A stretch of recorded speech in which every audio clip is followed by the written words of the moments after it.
UQ and solar panels go back a long way. We had our first installation in 2011 with the multi-storey car park.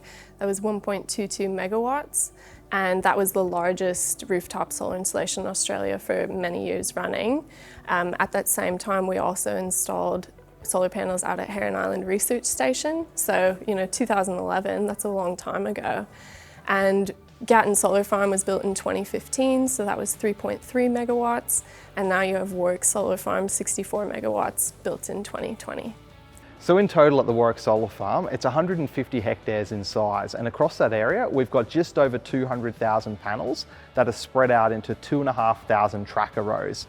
One of the things that we researched at the Gatton Solar Farm when it was constructed was what the costs and benefits of the different solar tracking technologies are. And from that research and from those learnings, we decided that single axis tracking technology was the best option for Warwick. It presented the best compromise between the cost of the infrastructure to build up front and the additional energy yield that we get by being able to track the sun as it rises in the morning in the east and then sets again in the west. They're really, really high-tech, smart little pieces of technology, so they know if there's a storm coming, they stow into the wind.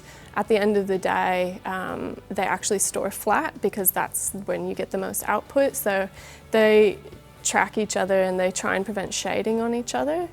So one of the significant things about the Warwick Solar Farm is that UQ is going to become an active participant in the energy market. Rather than just getting a bill every month and paying that bill, we're also going to be a large energy generator. So what that means is that the Warwick Solar Farm will sell that energy into the grid, and then UQ sites will buy it back at the same price, effectively offsetting that energy usage during the day. And then the excess revenue that we earn from selling surplus solar during the middle of the day will help offset the cost of energy we have to buy during the evenings. But we're also looking at energy storage technologies like batteries and other types of emerging technology like hydrogen to see how we can capture that surplus solar energy and then use it at our sites after the sun sets.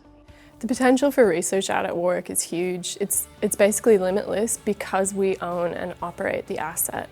So if our researchers want to park a cloud cam to forecast when clouds are coming over and what that does to our output, they can do that. If they want access to the data, it's not commercial in confidence, it's our data, we're going to share it freely. Anything that a researcher can dream up, we can probably work it out somehow. The fact that we're integrating 64 megawatts of solar panels into the grid is quite significant. There's a lot of challenges when we're doing that, so the fact that we've got it there, it creates a huge living laboratory for us here at UQ, not only for students and staff, but also our international collaborators.